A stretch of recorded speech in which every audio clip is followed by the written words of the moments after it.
ఓం ఓం శ్రీమాత్రే నమః.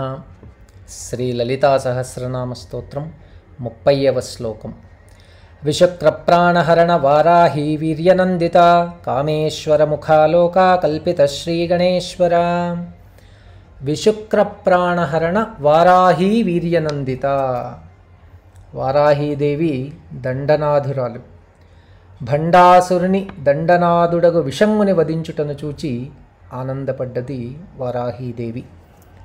దుష్ట సంగమమే గాని మంచి సంగమం లేనివాడు విషంగుడు. మమకారమునకు స్వార్థమునకు రూపైనవాడు.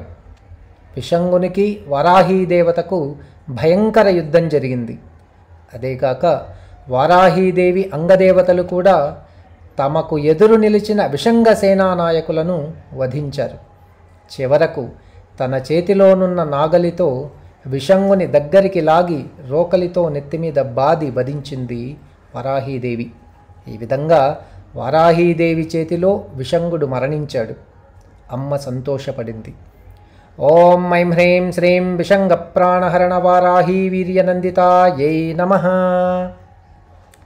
కామేశ్వర ముఖాలోక కల్పిత శ్రీ గణేశ్వర. కామేశ్వర కామేశ్వరీలు ఒకరినొకరు అనురాగంతో చూచుకున్న వేళ శ్రీ గణపతి ఉద్భవించాడని భావం.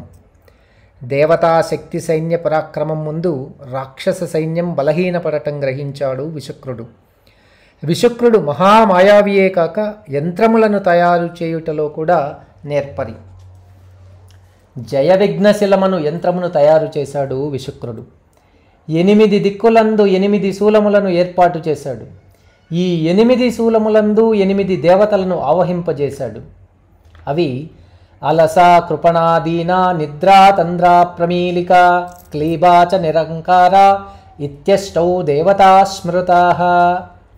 అలస, కృపణ, దీన, నిద్ర, తంద్ర, ప్రమీలిక, క్లీబ, నిరహంకార అను 8 భావాలతో కూడిన యంత్రమే జయ విఘ్నశిల యంత్రం.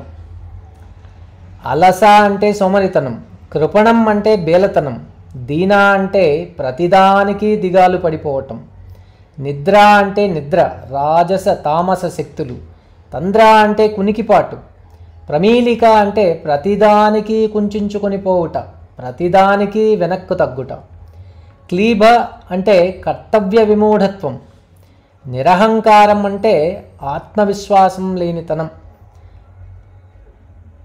ఈ యంత్ర ప్రభావం చేత అమ్మ సైన్యంలో నిర్లిప్తత, జడత్వం చోటు చేసుకుంది. దీనికి విరుగుడుగా కామేశ్వరి తన భర్త కామేశ్వరుని అనురాగంతో చూచింది. వీరి పరస్పరానురాగ చూపులు కలసిన శుభవేళ ఆనంద గణపతి ఉదయించాడు. ఆనందాత్మా గణేశోయం. ఆనందాత్మ అనగా ఏ 2 ఆత్మలు ఆనందంలో మునిగి ఉంటాయో అదే గణపతి తత్వం. మోదకం గణపతికి ఇష్టమైన నైవేద్యం. మోదక సంతోషం. అమ్మ నవ్వు నుండి పుట్టినవాడు గణపతి. వందే గజేంద్రవదనం వామాంకారూఢవల్లభోశ్లిష్టం కుంకుమ పరాగశోణం కువలయ నీజార కోరకాపీడం.